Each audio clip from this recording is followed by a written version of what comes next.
اور جسم کی جدائی کا نام معراج ہے، تو خدا کی قسم ہر مومن اور ہر مومنہ کی موت اس کی روحانی معراج ہوتی ہے۔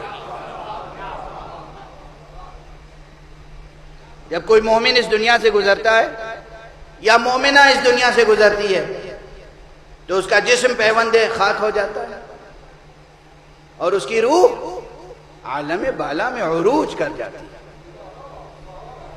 تو گویا ایک مومن یا مومنہ کی موت حقیقتاً اس کی روحانی معراج ہے، اور حقیقتاً روحانی معراج ہے۔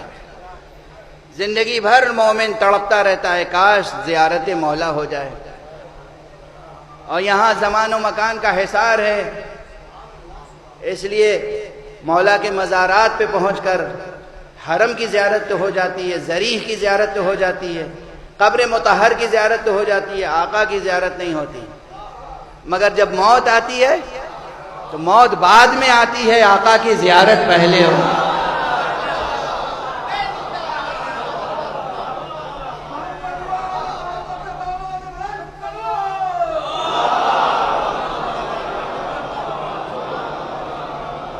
خدا کی قسم، خدا کی قسم، یہ شاعرانہ مضامین نہیں ہیں، یہ حقائق ہیں، حقائق۔ اب طاقت نہیں ہے کہ میں بحث کروں اور دلائل پیش کروں، یہ سچائیاں ہیں، یہ عالم ہستی کی سچائیاں ہیں، یہ عالم وجود کے حقائق ہیں، اور یہ ایمانی ثوابت ہیں، یہ ہمارے ایمان کا جز ہے اور حقیقت ہے، یہ ثابت ہے۔ اور اگر مقام استدلال میں ضرورت ہو تو استدلال صحیح و سالم موجود ہے، ورنہ مومن کے لیے تو استدلال کی ضرورت بھی نہیں ہے۔ مومن تڑپتا رہتا ہے موت کے لیے تاکہ علی کی زیارت ہو جائے۔ کتنے مومنین ہیں، اور مولا علی نے فرمایا ہے اپنے عزیز صحابہ سے، جن میں حضرت حارث ہمدانی زیادہ مشہور ہیں، تو ان سے فرمایا اے حارث ہمدانی، دنیا میں کوئی مومن اس دنیا سے نہیں جاتا اور کوئی منافق اس دنیا سے نہیں جاتا، مگر یہ کہ میں اس کے سرہانے موجود ہوتا ہوں۔ مومن کے لیے سراپا رحمت اور منافق کے لیے اس کے حسب حال۔ علی سرہانے آتے ہیں، مصطفیٰ صلی اللہ علیہ وآلہ وسلم سے۔ یہ ایمانی سچائیاں ہیں، یہ ایمانی حقائق ہیں۔ جب بھی کوئی مومن اس دنیا سے جاتا ہے تو ملک الموت، خدا کی قسم، بس ایک روایت بے اختیار یاد آ گئی، یہ روایت عرض کر کے آگے بڑھوں، کیونکہ ہمارے شفیق مکرم جناب سراج مہدی صاحب وسط مجلس میں تشریف لائے ہیں، تو انہیں پوری مجلس تو غالباً بعد میں سماعت فرما لیں گے، میرا حسن ظن یہ کہتا ہے، مگر اس وقت یہ روایت، اگر ایک یہ روایت یاد رہ گئی تو تنہا یہ روایت آپ حضرات کے لیے ایک تحفہ ہے، ایک ہدیہ ہے۔ پروردگار آپ سب کو زیارت معصومین کی توفیق عطا فرمائے۔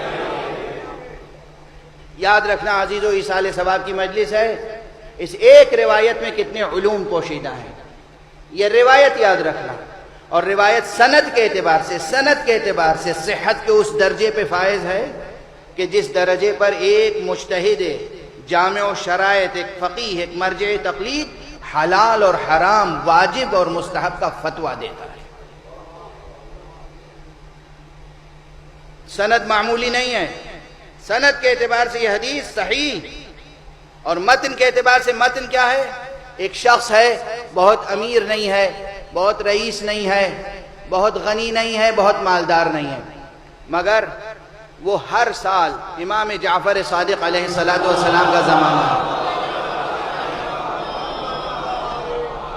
ہر سال یہ شخص اپنے وطن سے مدینے جاتا ہے امام کی زیارت کے لیے،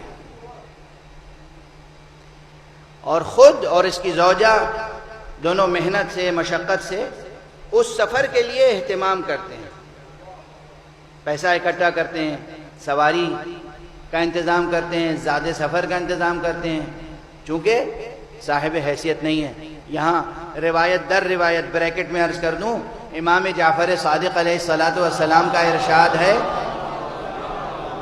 آپ نے فرمایا جو لوگ صاحبان حیثیت ہیں، جنہیں اللہ نے مال دنیا سے بھی سرفراز کیا ہے، ان پہ لازم ہے کہ وہ سال میں 2 مرتبہ میرے جد مظلوم حسین کی زیارت کو جائیں،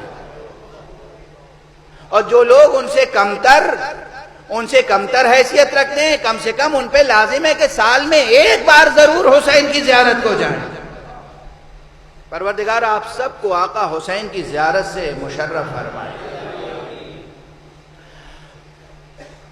یہاں یہ شخص آقا کی زیارت کے لیے جاتا ہے، 1 سال اس کی زوجہ کہتی ہے کہ تم ہر سال مولا کی زیارت کے لیے جاتے ہو، خود زیارت کر کے چلے آتے ہو، اس مرتبہ میں تنہا نہیں جانے دوں گی، میں خود بھی چلوں گی۔ اب دونوں نے زیادہ محنت کی، زیادہ مشقت کی، سواری کا انتظام، زاد سفر کا انتظام، اور انتظام کر کے چلے، وقت آیا چلے۔ اتفاق مدینہ پہنچنے سے ذرا پہلے 1 منزل رہ گئی، بیوی کی طبیعت خراب ہو گئی، شدید مرض، شدید بیماری۔ جملہ یاد رکھنا عزیزو، یہ شخص مایوس ہو گیا۔ بیوی نے کہا جاؤ، تم جاؤ، ہمیں چھوڑ دو، تم جاؤ آقا کی خدمت میں۔ کیا معاملات محبت ہیں! جو لوگ محبت نہیں کرتے، جو لوگ محبت سے آشنا نہیں ہیں، جن کے دلوں میں نور محبت نہیں ہے، وہ ان معاملات کو سمجھ نہیں سکتے۔ عبارتیں ڈکشنری کے سہارے سے نہیں سمجھی جاتی، یہ مطالب صرف زبان اور منطق، ڈکشنری اور استدلال سے سمجھے نہیں جا سکتے جب تک نور محبت نہ ہو۔ اس نے کہا مجھے یہیں چھوڑو، تم جاؤ، تم آقا کی خدمت میں جاؤ۔ وہ شخص پہنچا مدینے، خلاصہ روایت، مدینے پہنچا، اور پہنچتے ہی اس نے کہا السلام علیکم ابن رسول اللہ، فرزند رسول آپ پر سلام۔ آقا مسکرائے اور کہا کیسے ہو، کیا حال ہے؟ کہا آقا کیا بتاؤں، اس مرتبہ یہ غلام حاضر ہوا ہے، لیکن آپ کی کنیز بھی آئی تھی ساتھ میں، اور اب اس کی طبیعت اس لائق نہیں ہے۔ مسکرائے، کہا نہیں ایسا نہیں ہے، جاؤ واپس جاؤ، دیکھو اس کے ساتھ وہ فلاں نامی خاتون بیٹھی ہوئی ہے، اور وہ اس کو دوا اور غذا کھلا رہی ہے، اور وہ ٹھیک ہو چکی ہے، اسے لے کر آؤ۔ یہ شخص واپس آیا، دیکھا بیوی صحت مند ہے، چہرہ دمک رہا ہے، اور جو نام بتایا تھا آقا نے وہ خاتون موجود ہے، اس کی مدد کر رہی ہے۔ اس نے کہا کیا ہوا؟ کہا تم چلے گئے تو میں نے دیکھا ایک شخص آئے، ان کے سر پہ عمامہ تھا، قبا عبا، جو وہ اوصاف بیان کر رہی تھی، اس کی آنکھوں میں آقا کا چہرہ آ رہا تھا۔ ابھی تو میں دیکھ کے آیا ہوں،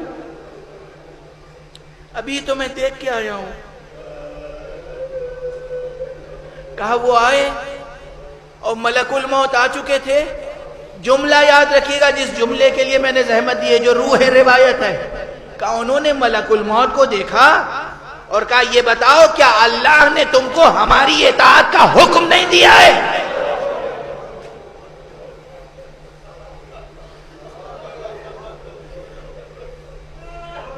کیا اللہ نے تم کو ہماری اطاعت کا حکم نہیں دیا ہے؟ کہا آقا فرزند رسول آپ حجت خدا ہیں، امام وقت ہیں، بے شک اللہ نے آپ کی اطاعت کا ہمیں پابند کیا ہے۔ کہا پھر میں حکم دیتا ہوں واپس جاؤ، 20 برس کی عمر اور اسے عطا کی۔